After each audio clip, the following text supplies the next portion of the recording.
રાજકોટના ઉપલેટા તાલુકાના ચિત્રાવડ ખીરસરા વચ્ચે પુલ તૂટી જવાને કારણે 15 થી 20 ગામો સંપર્ક વિહોણા બન્યા છે।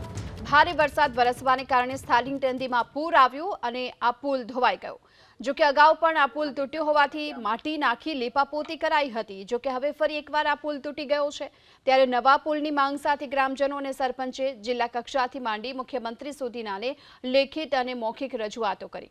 તેમ છતાં હજુ સુધી નવા પુલના નિર્માણની કામગીરી હાથ નથી ધરાઈ।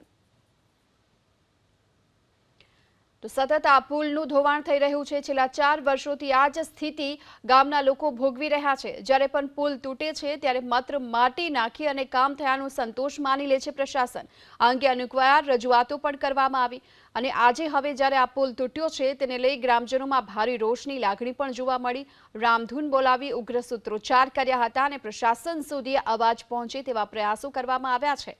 ત્યારે આ પુલ તૂટી જવાને કારણે 15 થી 20 ગામના લોકો સંપર્ક વિહોણા બન્યા।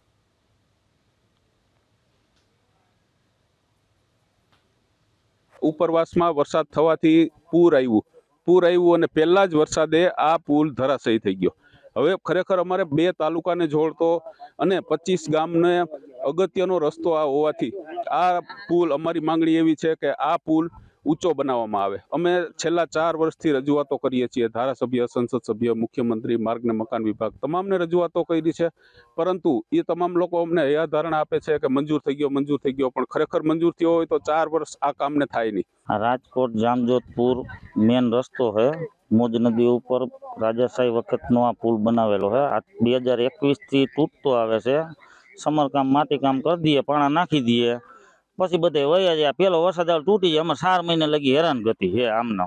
20-25 કિલોમીટર ફરવા જવું પડે। હમા કાંઠે અમારી વાડીયું છે, અમારે ત્યાં ન જવાય। હવે પૂરું રજૂઆત જો લેખિત મૌખિક બધે માર્ગ મકાન વિભાગ બધે આપેલી છે। અમારી પાસે બધી નકલો છે, પણ આનું કોઈ ધ્યાન દોરતું નથી।